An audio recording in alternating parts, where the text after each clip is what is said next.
Hindi nagpaalam. Kaya pala di siya nakakapunta ngayon. Kaya nung ano pala yun, ano nga yun, marot test ngayon, no? Baka nung ano pa yun. Kasi nakaraan may nagpuntang babae ron. May babae nagpunta dyan sa kanya.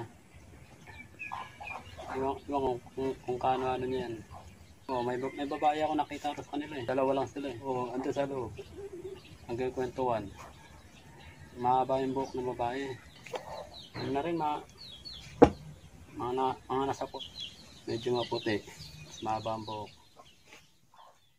Pwede naman ikaw muna magbantay niyan eh. Pag walang, hindi naman nakakatakot eh sa gabi. Ako nga sa gabi, mag-isa lang ako dyan. May itak ka naman dyan sa loob. Kaso wala siyang aso dyan. Oo, pinatay niya yun. Pinatay niya sa gutom. Ginutom niya kaya namatay. Nangayat. Samantalang nung ako nagbabantay dyan, pinipids pa yung pagkain nun. Ito lang niya magtanim. Panday-panday. Yan ang ginagawa niya. Magwalis-walis. Hindi na. Minsan lang magwalis. Napagod siya. Magduduyan na siya. Baka busy. Makainiwan muna niya yung cellphone niya.